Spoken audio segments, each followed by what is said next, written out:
It's time for episode 24. I had a really interesting chat with Josh Boone. He's the founder and CEO of Pure Web Results.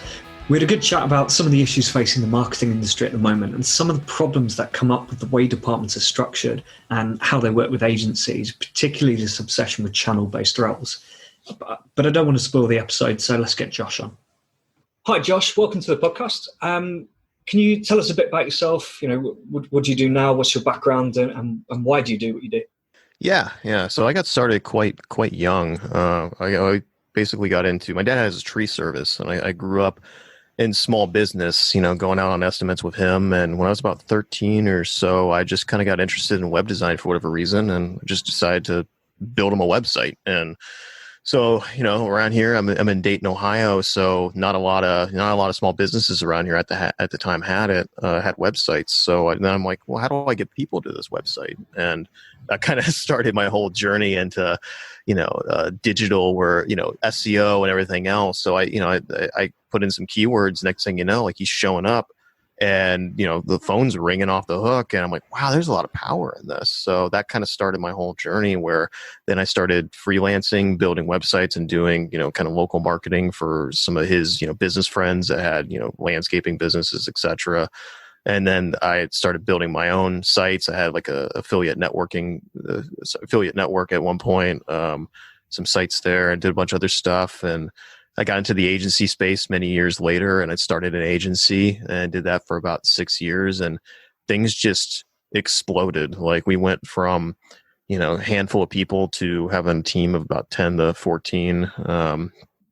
And we just got to work on a lot of really cool projects, and got to work with a lot of really cool, clients. And through all that, like working with hundreds of different types of businesses, I started seeing a lot of commonalities. But at the agency space, there was just so much limitation. You can't only go so deep into a lot of these clients' problems, particularly, with some of the larger ones. So you're kind of put in a box. And I started noticing a lot of issues there with the agency model. Like we went and we scaled very quick, and we were very spread thin. And I honestly burnt out. I was working 100+ hour weeks, and I just started feeling like the work wasn't, there's just so much more we could be doing.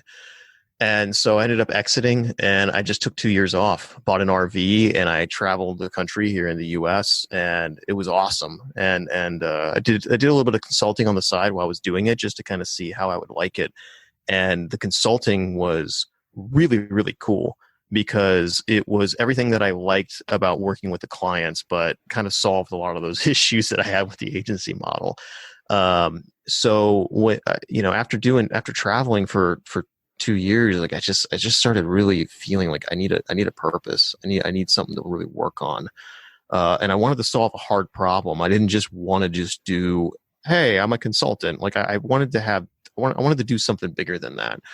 So I started thinking about how could I kind of uniquely help a lot of these businesses with the experience that I had. And I started thinking back about how a lot of these clients in completely different industries started having a lot of the same problems. And I'm not even talking about just marketing problems, like just even with their business, like certain solutions that were commonplace in one industry were completely unknown and alien in some of the others. And I think when I would kind of recommend some of these things, they're like, well, that might work in this industry, but I don't think it's going to work in ours. And I was just like, no, because I'd seen it, but the issue is that, when you're kind of confined to just being in the sandbox of a digital agency, it was kind of hard to really know, to go deep enough into their organizations to really be able to confidently be like, yeah, you need to do this. So with the consulting side, all that started to change. And I started getting really deep and talking with all levels of the businesses, from their customer support to, their marketing directors, the CMO, CEO, like at all levels, development team, and really starting to see where a lot of these bottlenecks are. And I was like, wow, okay, this is legit. Like there's a lot of opportunity here to help these businesses on a much bigger level. and kind of holistically help them tie not only their brand strategy and their marketing strategy, but even just the purpose of why they, what they do. Because a lot of these businesses, they scale, particularly you're talking about e-com businesses, they scale really, really quick. And a lot, they lose the why a lot of the time. And they also have a lot of their processes start to break down. So it kind of started as like, yeah, we're going to get your performance marketing like aligned, but that honestly was kind of the Trojan horse to like help them align their team and their mission in a much more holistic way. Yeah, I think I know what you mean there. The business scales up, but everything kind of keeps operating as it has done. Mm-hmm. Obviously, they get maybe some more customer service agents in, or they're spending more budget on ads and stuff. But then they're not looking at those other areas of the business which are now quite important, but are actually being neglected because they weren't really there at the early stages. But now they are quite an important issue. And actually, when they do come in, they tend to be siloed. And it's one thing I see pretty much everywhere I've worked or helped or worked with. Like the retention team will be the retention team sat like in its corner doing its thing. The acquisition team will be doing its thing. And even within that acquisition team, like the PPC guys will be doing their thing, and the like media people will do theirs. And there might be like a weekly or monthly catch up, but it's mainly just reporting. It's like, this is what we achieved last month. There's very little like, what's working over there? How can we use that information to help us? It's crazy because that's where the biggest learnings are. Like that's where the biggest. So internally, how we kind of describe it is blind spots and opportunities. So that what you're describing right there is kind of both of those working in action, where it's like what these brands, when they start growing, they start having a lot of internal blind spots with their own marketing or even their outward kind of more aggressive strategies. They just start having these blind spots and what they should and could be working on. But the other thing is because they aren't having those conversations as a team and they're not totally aligned, they start kind of missing a lot of opportunities. Because as like if you're one brand, and let's say like almost every brand that I talk to, like they have like the competitor that's like one step or two steps ahead of them, and that's like the mark. That's like, those are the people that we want to go. That's the goalpost. We want to try and like overtake them, or we want to be at their level, or XYZ. It's the big bad. They kind of get so fixated a lot of the times, like, okay, they're really, really good at, paid social ads. And they're like, okay, so we want to try and outdo them at that. But they're not looking at, okay, what are all the other blind spots that company has, and how can we use that as an opportunity and kind of get in there, kind of backdoor, get in there and take it over. And like, that's where the biggest opportunities are. And it's just, it gets lost so much because like you said, everyone kind of gets stuck in these very fragmented roles. And it usually doesn't start that way. Particularly if you kind of grow more organically, because the team is so small and tight knit that everyone's kind of talking with each other and bouncing off of it. But yeah, as soon as they start to learn, and also the agencies, that makes it way worse. Like if you start bringing on all these additional agencies, they are quite literally siloed teams, and trying to get a bunch of agencies to work together is like herding cats. So, it gets really complicated once you get to that like Series A stage, and things just start to derail pretty quickly. Yeah. And then even then, those agencies are probably not talking to the other teams in the company either. Mm-hmm. And even if they want to, maybe they want to, but they just feel like they can't, or there's not enough time, or whatever else. Or sometimes a marketing director or CMO will kind of put them in a box. That happens too. Yeah, I mean, I suppose there's probably a bit of that, and there's probably even a bit of, well, we've got our clients to take care of. Let's do the job for the clients, and we can't interfere with anything else. Well, not interfere. Can't really push to get involved in anything else because it might not go anywhere. They don't. Mm-hmm. They haven't said they want it because obviously they don't know they need it.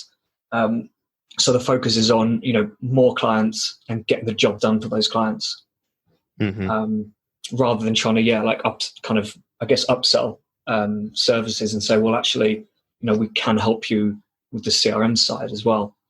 But then I suppose one of the problems there is, lots of people say, your agency or whatever has to be niche. You've got to have your niche, area of specialty, or whatever. So if you do start saying you do everything, I think some people probably question whether you're actually good at any of it, because, you're trying to do all of it. Yeah, it gets really messy. I mean, like I do question agencies that say like, yeah, we do everything, one-stop shopping. I mean, if you're talking about a really small business or something, like you're working with mom and pop shops, it's like, okay, if their needs are pretty simple, you might actually, you probably can do that. Maybe not, but if you're talking about a larger company where like you're coming in and helping them and they really need expert level, it's like, if you do a little bit of everything, it's like I get really worried a lot of the time when I hear that, because I'm just like, knowing the agency model and the issues with the pricing as well, it's like the incentives are just not there. The incentives are kind of make it difficult for you to actually be able to do all that properly. Even if you have the best of intentions. Like, I don't demonize agencies. Like, I mean, I ran one. Like, I know we certainly had the best of intentions. And most of the people that I know that ran agencies want to do good work. It's just the model is inherently really flawed. And I think there's going to be a solution. I think, everyone I know I talk to in the agency space, like I've had probably, I don't know, over 100 conversations in the last year or so with different agency owners and consultancy owners talking about this and kind of like, just kind of brainstorming how can we hack this model, or like what's agency model 2.0 or whatever, and like it's a hot topic. But going back to how it deals with clients, it's like, yeah, it's difficult. I think a lot of founders that I talk with, they struggle, particularly if they're a startup and they get their seed round. They're like, okay, do we bring a bunch of agencies on, or do we build in-house, or do we do augmented? And it gets really complicated, and like really it just comes down to like, I don't think there is a truly 100% systematic answer. I think that there's some that are, the incentives are more in line than others, but it really just comes down to the individual people. I mean, how we operate is kind of like a co-op model where we bring different consultants on and we're trying to actually help build the in-house teams with these brands so that they're more sustainable by themselves rather than being reliant on us. And there's some agencies that I've seen that are kind of going more in that direction as well. So it's really interesting. I don't know. There's just a lot of things changing right now. So it makes it's very experimental, and that makes me really excited because it seems like for years, like both on the brand side and on the agency side, things were kind of stagnating when it came to the model. And there were definitely people always kind of experimenting, but it was more fringe. Now it seems like more and more people, like even in the space that you're in, like this customer journey optimization, like I absolutely love that. Like, I think it's amazing. And I think that because it kind of helps solve a lot of these fragmented issues where like people are looking at, hey, the SEO and the UX and the paid and everything else, it's all connected. It's all part of one thing. So I this is a really interesting time to be in digital. I'm pretty excited. You just need to kind of find some people on both sides of it to actually buy into this and give something new a go, which is tough when people are so used to working with the existing model. Yeah, and even if people like are interested, that's been something over the last like 2 years, because I've been having all these conversations.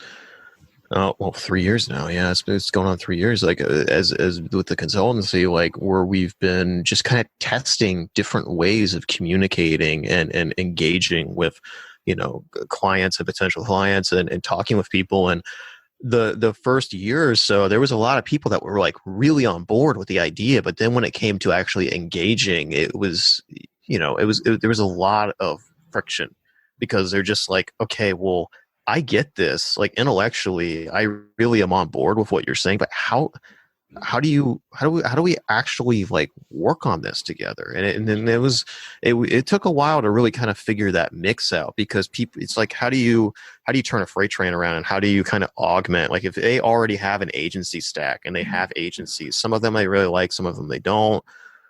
And then it comes down to like, okay, those agencies, are they cool with playing ball with this? Are they cool with like working collaboratively? Is their in-house team cool with this? Like, it's just a lot of things. It gets kind of messy, but overall, we've kind of figured out some solutions to that. But I think, yeah, like I said, I think people are opening up to it more and more, which makes it pretty fun. Yeah, definitely. So what are some kind of like misconceptions you see a lot about marketing or like running teams? Yeah, I mean, I think there's a lot. I think it's this obsession with these channel-based roles is really negative, and I think it kind of remove people. People think about things really in terms of like, oh, well, is this going to work for an SEO strategy, or is this going to work for the paid, or is this going to work for that? And it's like they don't take a step back and think about the why. Like, why are we doing any of this at all? First of all, like, why are you a brand? Why do you exist? I mean, marketing to me is storytelling. It's figuring out what you uniquely do and why you exist and how and who you're helping and how you uniquely help them solve a problem. And then where do they exist online or out in the world? And how can we, get in touch with them and then communicate with them in a way that really truly resonates? And then that's the start of the customer journey. And then you get them on the site, and then then you go into CRO and everything else, and then you get into email and retention and all that good stuff.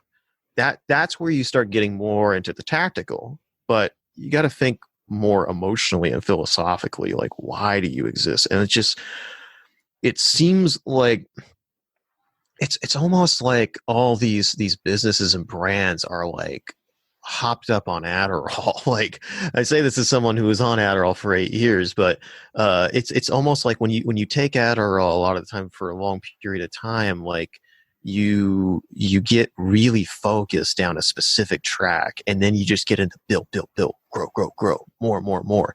And like that's what a lot of these businesses get into, where they start off really broad and open-minded, and then they just narrow and they just start focusing on these KPIs and OKRs, and they get so into the weeds that they completely miss like the forest. Like they just completely lose focus with it. And that's, where the blind spots and opportunities start going, because when you start getting these blinders and you start missing everything around you. And I think that just the misconception that a lot of these brands have is just they want to grow, particularly venture-backed businesses. Like it's like putting like jet fuel on these issues when you have that VC influence. And that's a whole nother conversation of like why VC is so insidious. It's just the incentive is to grow as quickly as possible, and they're not really focused on the long term. And that pressure goes from the VC down to the CEO to the C-suite to then the directors and then to the team, and then it just trickles down and it affects everything. This OKR, go, grow pressure. And you just lose so much opportunity. And so I think the biggest misconception there is like not losing focus with what the brand is actually truly about, and what is the story, and who is your customer, and how do you uniquely help them. And then that's the big one. And then the second part of it is that they think the best way to grow and scale is to focus on these like really specific surgical KPIs and whatever else, and like you just lose so much. And what happens is that it's like, what are you optimizing for? You're optimizing for this specific narrow thing, but that might get you revenue in the short term, but you're missing out on these larger strategies that are more holistic in nature, where everything, I hate the term, but synergistically works together. And you have this thing that basically becomes like a growth engine, and it's just growing and building, and everything, it's self-reinforcing, and it grows on itself. It's beautiful because you have all these different aspects of the company and the team all working together and collaborating and sharing data and asking the same questions, and then using the work that they're doing to pool their resources and their learnings, and then everything grows organically. And it's just like, if I took a business and put that approach, that we installed that growth engine and then just let it run, and everybody like was running in that, and then you had another one that was super, ADD, fragmented, channel based, KPI based, whatever, and you let them run for 3 years. Okay, that second one, the KPI based one, probably is going to outdo the other one in the first 6 months, maybe a year. But year 2, year 3, it's not even remotely the same, because one of the things people don't talk about is turnover. When you have that crazy, stressful, results based culture, people get fed up with it. It sucks. It's demoralizing. Nobody wants to work like that, and then you lose a lot of people. And because it's people don't want to just be designing widgets. People don't want to just be clicking a bunch of boxes and doing the thing. They want to do work that really matters. And you're going to lose a lot of people, and then that just sets everything back. And I mean, like, I could go on and on and on about all the reasons why like that approach doesn't work, but people get so fixated on the short term that they miss the forest for the trees. So I think those are the two biggest kind of misconceptions about marketing, digital, D2C, e-com, the whole thing. Yeah, I completely agree with everything you said there. I think, I guess one of the issues is, and this came up on a previous episode about brand strategy. A lot of brands either don't have a brand strategy, like a proper one, not talking logo, fonts, colors, an actual, that why are we a brand? Like, what are we here to actually do and achieve? So either they don't do that, or it kind of gets forgotten. And as they scale and as they grow, and as the founders of the business are kind of more and more removed from new hires, those those brand values don't really get through to people. And so when someone is brought in as a PPC person, particularly I guess when they're quite young as well, and basically their first job is just they're getting taught how to use Google AdWords, and they're told, make this number lower and this number higher. That's your job, basically. And they're not taught like any marketing principles or anything like that. There's so many people come out of uni or college and just go straight into these marketing jobs, and they're told, right, you're going to learn how to run PPC or Facebook ads. But it does just become around like, how do we optimize the ads for clicks and click-through rates? Same thing, and conversions and CPA. And they don't really think, why, like, what is the real message that we want to convey that should be getting people to convert? It's literally just around, getting that budget out, achieving the right CPA, and then it's someone else's problem. Yeah. And that other person tends to be like, that retention team who then also just kind of has like a set of, marketing automation sequences set up, and runs ad hoc campaigns. But again, there's very little like, why are we doing this? It's why almost every newsletter you receive is literally just a list of products. Like, here are some things you might like. Because no one's really thinking, and I mean, I don't know if it's just not just me, but I think it's so basic just to be able to say, here are actually some products we think you're interested in, and have it personalized to that person. If they have bought from you, that should be so easy. But you see so often, like, even these massive brands that have the teams, but I guess that's part of the problem. They just send out an email with just like a list of new products, or the categories that they're trying to push that quarter. So I think one of the problems is new people who join these bigger companies don't get those brand values. They're not taught them, not really pushed on them. And like you said, it's all about those numbers. Like, getting new traffic in, getting new customers in. As long as that is happening, everyone's happy. So why bother with the rest? Yeah, it's like people are afraid to experiment. It's so crazy to me. Like, some of these companies I'll come into and start talking with, they'll be really sizable. I mean, 100 million, 200, 250, 300, 400 million. Some of these companies aren't even doing A/B testing.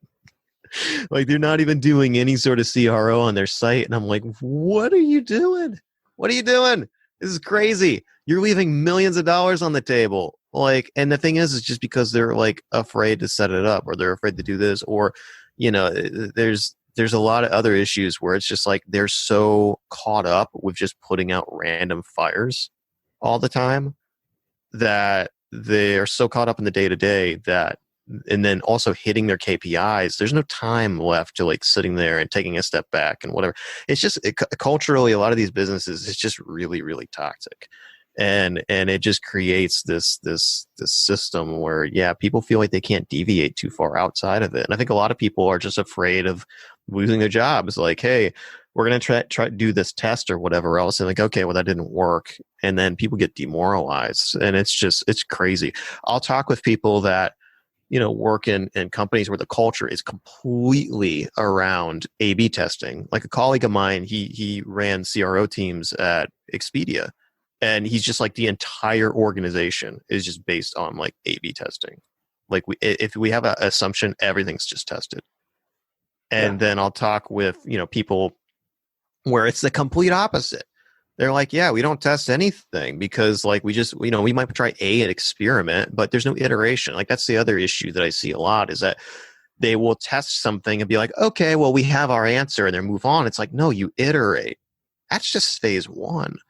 If you just stop, if you just do a test and you think that you have a solution and you stop, you are losing the compound interest of all of the learnings and all of the gains you could have had if you just would have tested it. Like, you know, so we did a brand messaging test with one brand because I think you'll find this pretty interesting. So we did a brand messaging test where we actually used their paid, their paid organic, or their paid SEO or their SEM. We use their SEM, so paid search. And we basically talked with them and just said, hey, you're paying all this money for your paid search. Why don't we try testing some of these brand assumptions with different messaging? So we got down all the different ways in which they thought, like what their initial angle was. Like my hypothesis was basically that the initial message that somebody would see would influence the entire rest of the customer journey. And that was totally accurate, like by a pretty significant amount. Like the conversion rate was actually almost double with one of these tests that we ran. And the only thing that changed, this is crazy, was one line. Everything else was the same because it actually influenced the wins. Like it changed the perspective that people had about the brand and they viewed it completely differently. So people, you know, they had been this company that we did the first test with. They had all these assumptions about what their brand was and the messaging that they used. And I'm like, why are you guys using that? You know? And I'm like, and they're like, well, this is just what we've been doing since we launched and it works. And I'm like, but have you tested anything else?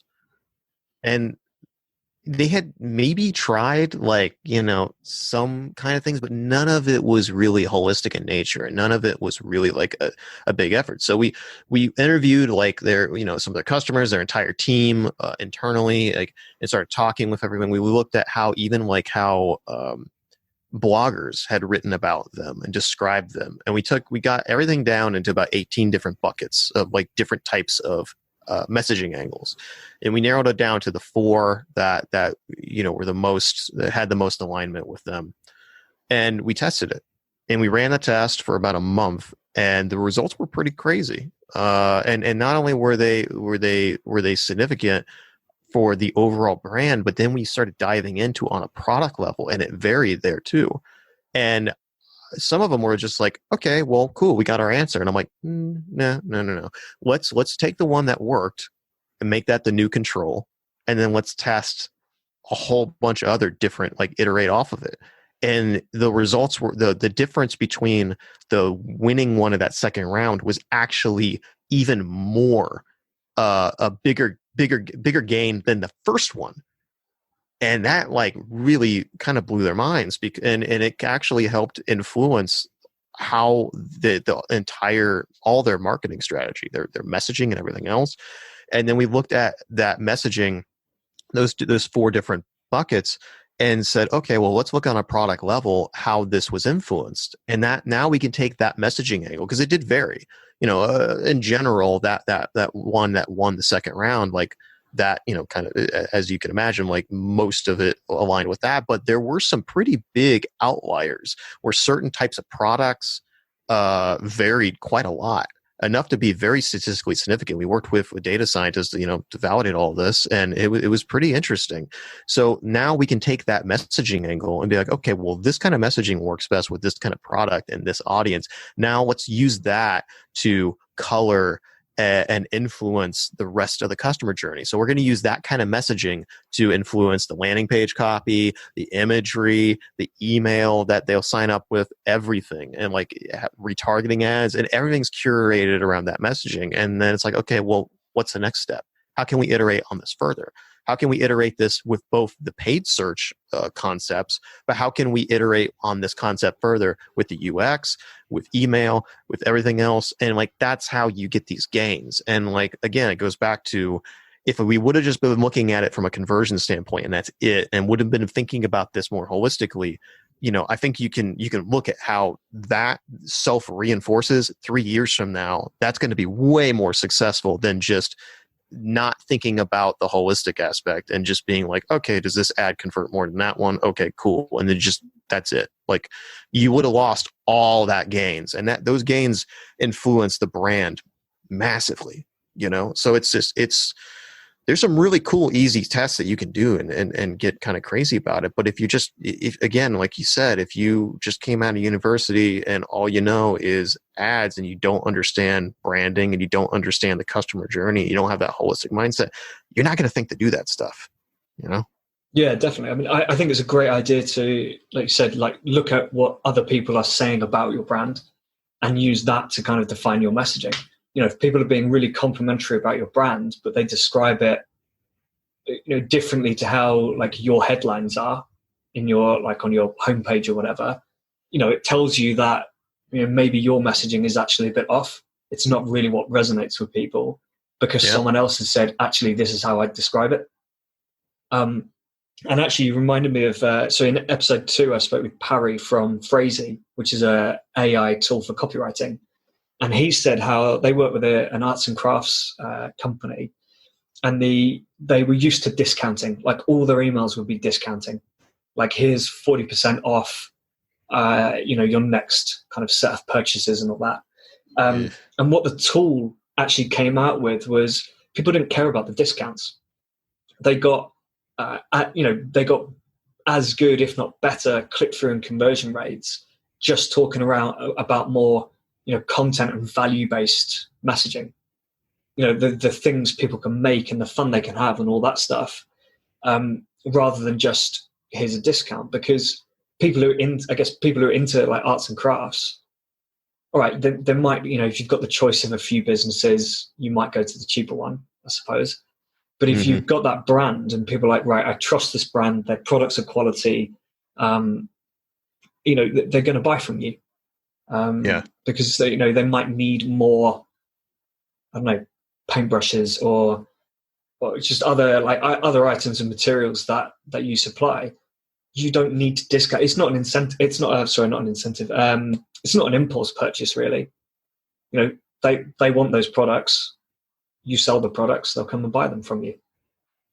Yeah. But the other thing I wanted to mention was just jumping back a little bit, actually, around the whole, like, if it works, cool, move on, do something else sort of thing, like not iterating. I think one of the other areas where teams aren't really talking together is marketing and product. And what I see so much is the product teams have their roadmap for what they want to build. And it's very, very rarely influenced by marketing, which is surely, or customer service, for example, which is surely where the feedback would be coming from, which tells you what people actually want and what should be built. But they kind of go off and they go, well, we've always wanted to build this functionality. So, finally that's come up in the roadmap and we can get it done. And you're like, well, do people want it? Or are we just building a feature that has just been on a list for a while? How's it going to be tested? And then even then, like when it gets implemented, there's no iteration on it. That's what we wanted to build. That is now built. Let's move on to the next thing. Yeah, it's crazy to me. I mean, that's actually one of the things that we've helped a lot of these D2C brands with is their product development. People are always just kind of confused by that. They're like, wait, you're helping us with the marketing. How are you going to help us with product development? I'm like, because we can, quite like you said, like feedback, even just search data. Like a lot of the times we'll use search data and we'll do this very kind of like holistic landscape approach to, we'll look at the entire search landscape for an industry. And if it's a certain product, like let's say it's like shoes, we're going to look up every single possible modifier that somebody would use with shoes, both like color, attributes, features, whatever. And we're going to systematically have all of this search data of what people are actually looking for. And then we're going to look for the insights in that. It's quite different than how most people do keyword research. Usually they'll just put in a seed keyword and then just start seeing, okay, well, what kind of topics are people interested in? And it's very fragmented and very kind of two-dimensional in how they do it. They're looking for whatever kind of rises to the surface, but they're not thinking of things in terms of how is it fit into the whole picture. So like there's this concept, the way that I kind of look at marketing is like 2D, 3D, and 4D. And it's like, I think the vast majority of people in the marketing space look at things extremely two-dimensionally, which is, kind of like the people that you were describing earlier, get out of university, they get into PPC or whatever else, or they look at everything in very channel-based roles. They're just it's very simple. And if you're talking about like an agency or an expert, it's the same thing. They're providing a very narrow focus. Maybe what they're doing in that is okay, but it's just very dated. And then you've got kind of three-dimensional thinking where it's more current, and they're probably doing good work and it's not bad work, but they are still missing something, and they're just thinking about, okay, well, how can we do the best we can within PPC, or how can we do the best that we can within this or that? They're missing that extra layer. And then you've got 4D, where it's like, this is like, very few people in the marketing space, I think, actually view things in this way. But I think it's growing. I definitely think it's growing. The conversations that I've been having with people, I definitely see like a sea change happening, where you have that extra dimension where they're thinking about, how does this fit in? How does this work that we're doing fit in with the entire customer journey and the brand strategy? And not only that, but even just the systems and the processes internally. And that concept is huge. Like if you're going back to the keyword research example, it's like, all right, what if we holistically and systematically did this keyword research and actually said, hey, what are all the colors of shoes people care about? Okay, now what are all the specific functionality or benefits people care about? And what we're doing is vetting assumptions.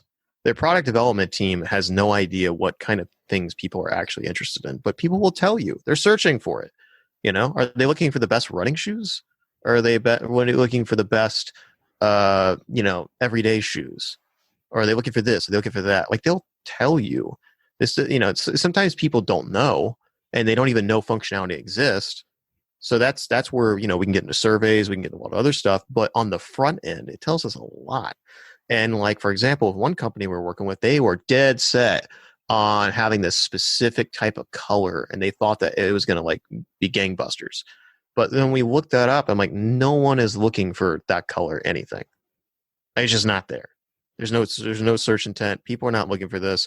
And it was interesting because I showed them that data, and they were like, huh, okay, that's interesting. I thought people would have been more interested in it. And they put that color back in the queue, and maybe they'll test it down the road, but they had that data.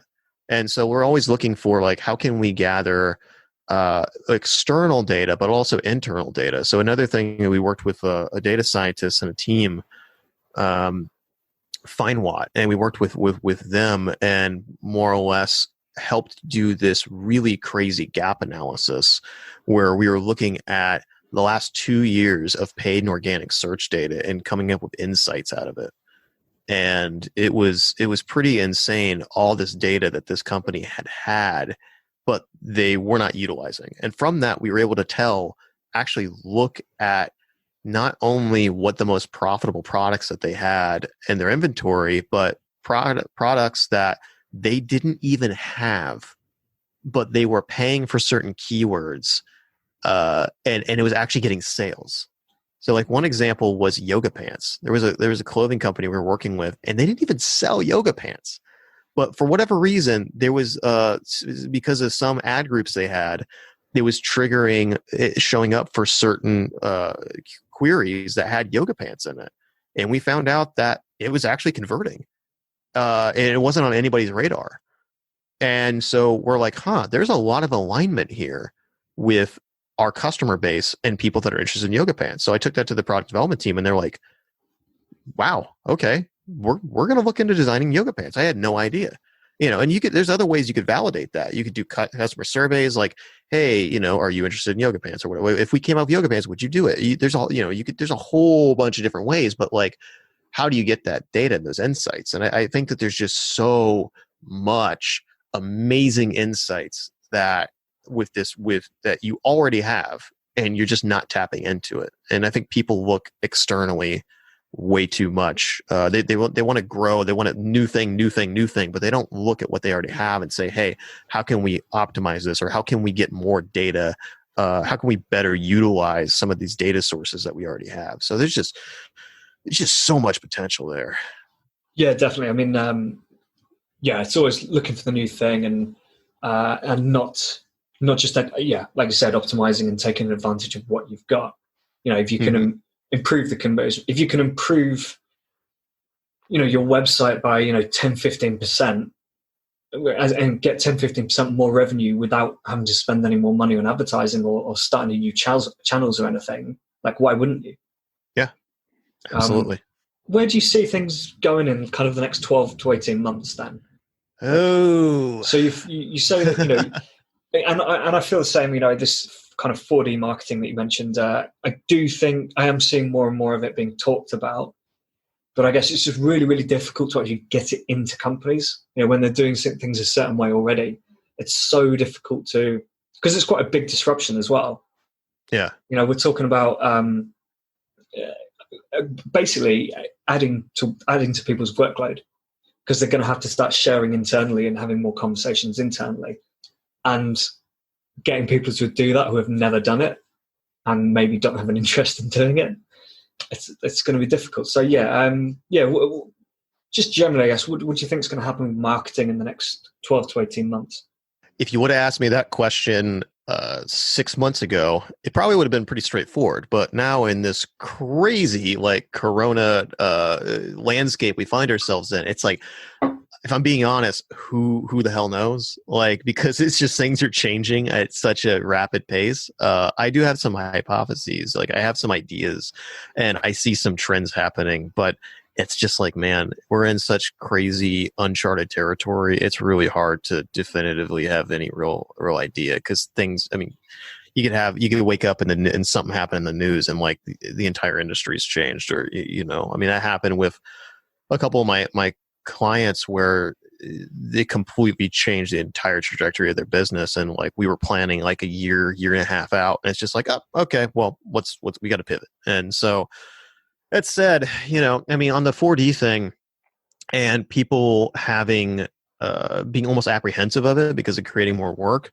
Yeah, that's happened. I would say most of those people, there's two things. Either they don't have an idea of how it's going to align with their best interest, or the other is that they're part of the problem. So a lot of the times when we come in, there's usually, most of the people in the business are cool, and they want to collaborate, and they wish that they could, and everybody wants to be, I kind of love it when you say everybody wants to be the good boy, with dogs. It's like, oh, you're the good boy. It's like everybody wants to do a good job. Everybody wants to do work that matters. Everybody wants to have an impact. That's the reason why, that's the existential crisis of man. It's like, why do we exist? And everybody wants to have a reason. They want to do good work. They don't want to just go. It's why a lot of people, unfortunately, that work on call centers are so demoralized, because they feel like it doesn't matter how good of a job they do. there's always more people calling and complaining and anger and whatever else. And it's not too dissimilar from, people that work in e-com businesses. Like a lot of the time it's OKRs, whatever else. If you say, hey, this is going to help that, a lot of the times they're like, yeah, let's do it. And we can show them how this is actually going to make their job easier and better. And then, the issue is that sometimes you have managers or people in leadership positions where they don't really like that because it takes control away. Because then what you're doing is you're creating an idea meritocracy where the best ideas rise to the top, because we're going to test it. We're going to test all these assumptions.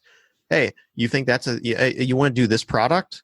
Let's say you want to do yoga pants. Okay, well, we're going to look into the data. We're going to see internally and externally if we can find any ways to do some MVPs, do some tests, or gather some data on if yoga pants actually make sense. But guess what? If that person who really has their ego wrapped up in wanting to have yoga pants doesn't want to do it, or it doesn't like the data, they're going to be upset. But most people, or what it does is it creates, instead of saying like, I feel we should do this, it's like, okay, let's just test it. And people, in my experience, most of them, they really love that because everyone feels like they can speak up and they don't have to clash against, their manager or their boss or whoever who might have been previously running things based on I feel. And instead, people feel like they can kind of be vulnerable and throw things out there. So that said, go back to your original question about what trends I see.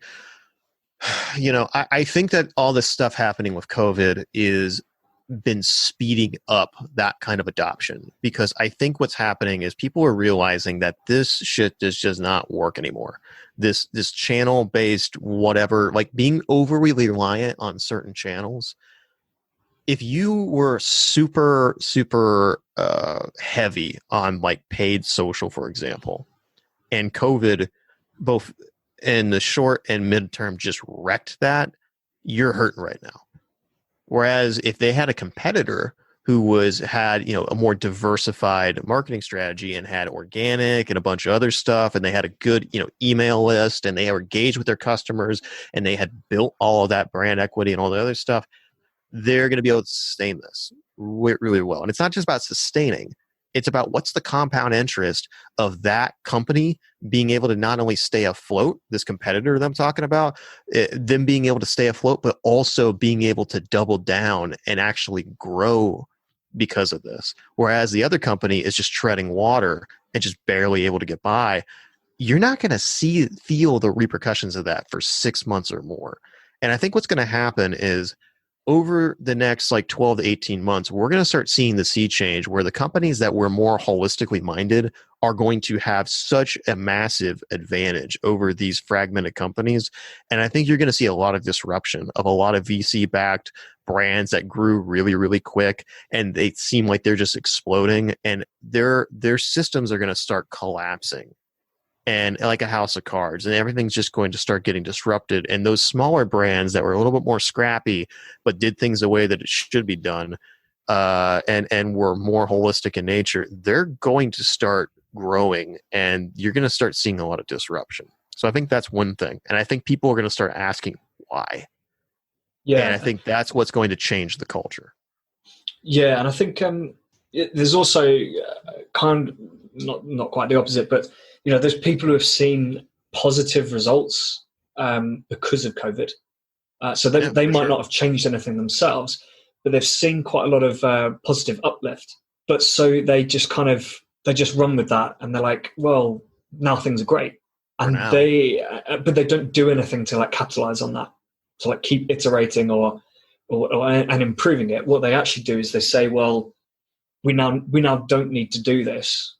Well, one example is I was pitching for some work back in March, right at the start of just before lockdown for us, and lockdown came in, and the demand for this kind of product absolutely went through the roof. And it's a subscription service, and so I lost the contract because she said the owner of the business said, well, my conversion rates have doubled recently. And we're doing really well, and there's so much demand for it. What if they quadrupled?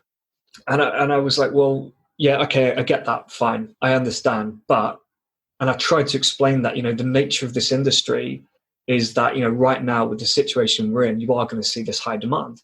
It's Yeah. kind of all over the news, like this sort of thing is being really popular. But if you don't do anything to improve your, try and optimize your conversion rates, and if you don't do anything about customer retention and engagement, when this is over and, when lockdown ends and people are allowed out again, I'm predicting, I didn't say this to her exactly, but in my head, I was thinking, you're going to see massive drop off because you've not changed anything. You're probably just going to go, not quite back down to where she was, obviously, but there's going to be a huge number of people who go, right, cool, I'm done with that now. I can move on. When actually she could have been, taking that opportunity to say, well, I've got, a huge amount more customers. Let's make sure they stay. Yeah. Yeah. And let's make sure that the conversion rate doesn't drop back down to where it was. See, if I'm in that situation, I personally probably would have just told her that. And that sometimes cost me business, but ultimately, like, if they can't take that, they can't take the reality of the situation, and either they can't take it or they disagree with it, and either or, that's not my customer. That's just not the people that I align with. And cool, all right, I'm gonna go, help somebody else, and good, best of luck to you. Those people that are like that, it's just like they're just trying to check a box. And like, again, it goes back to like, okay, we got our answer, cool, let's move on. It's like, those are very misguided people, frankly. Yeah. Like, it's just like, okay, you doubled your conversion rate, so what if we could do this work? Now you have more money. You have more money coming in, and you have all the more reason with this gold rush happening to double down on it. What if we could quadruple it? What if we could 30x it even? Or what if we could do this? What if we could do that? Like, there's a bunch of different ways you could take that and run with it. And it's like, what's the compound interest of having, if you doubled your conversion rate, what if you doubled it again? Having a 100% increase, like, what's the compound interest of that over the next 6 months? And now let's say you double your conversion rate, but now your retention rate, like your follow-up, like you doubled that. So now you 4 times, like, wait, what's the compound interest of that even? Like, how do you, if you have this gold rush of people coming in, you need to seize that as much as possible right now. And like, some people, you could have the best Don Draper kind of like argument in the world, and they're still just not going to get it. And it's just like, whatever, those aren't your people. And so it's just like, the people that are like that are just like, okay, well, everything is great. I just kind of view them as like that comic, the meme where it's like the dogs in the house and like the house is on fire, and he's just like, this is fine. He's just drinking a cup of coffee or tea. And I'm just like, I see it's like that, but they don't even realize that the house is burning, and it's just like, they don't realize how they've built this house of cards, and just because like they just got the playing card industry is doing real great right now, and you just got an extra pack for free, and they get to keep building this house of cards, and it looks like everything's great. Okay, well, instead of the next round where you get an extra pack of cards, it's like a wind that comes and blows the whole thing down. Well, that's what's going to happen. It's inevitable. Like, you can only play the Russian roulette so many times until it's going to happen. And the thing is, like, I feel like COVID's a dress rehearsal. This has been said a lot by a lot of people, but I think COVID's just a dress rehearsal for a lot more disruption. And why? I mean, look at the geopolitical landscape that we're in. Like, it's just crazy. Things are changing, but then you've got climate change, you've got whatever else. There's just so many things that are happening where these disruptions, I think, are only going to continue. And it's like, you need to build a business that is weatherproof, that can weather these storms, and can not only can be agile enough to be adaptable and to seize the opportunities that are there as much as possible. And if you're not, well, you're gonna fail. Like, my colleague Zaid's got this analogy where he's just like, this is like Oregon Trail right now. We're all going back to Oregon Trail where it's just you and your gun, and it's innovate or die right now. And I very much so see that, where it's like I was saying, how it's a lagging indicator, how like those businesses that were, more sustainable, and the ones that are more diversified, like you're not going to see the effects of that for 6 to 12 to 18 months. That's what's happening overall right now. Like we're in a much more like macro sense. All this is a lagging indicator, and it's innovate or die. And if you don't innovate right now, yeah, you might be fine for another 6 months, a year, 2 years, maybe 3, but you just give it long enough, and all those negative feedback loops that you have, they're going to come back and they're going to bite you in the ass, and the whole thing's just going to like derail. And those negative feedback loops that I've seen time and time and time and time again, and throughout history. Ray Dalio recently has got a whole thing about like business and history and whatever. You just see how these kind of cycles has happened.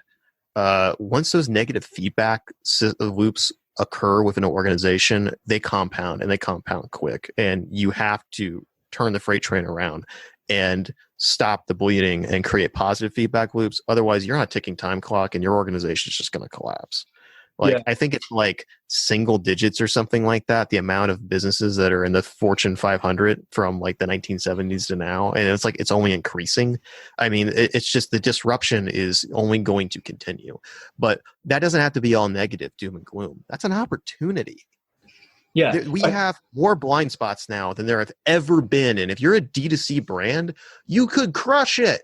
Like, this is the best time, in my opinion, to be like having a brand that you can like go, because the world is panicking.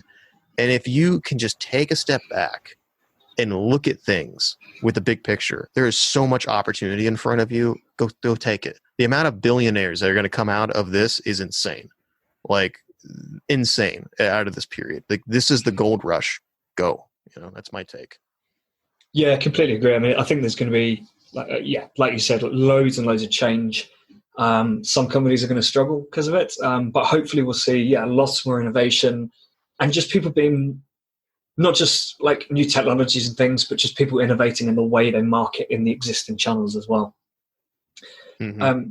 So just kind of to finish off then, what is as a consumer, what is your number one marketing pet peeve? Oh, man. I think it's just fake. It's just bullshit, frankly. Like, there's just a lot of it, man. There's just so much of it out there.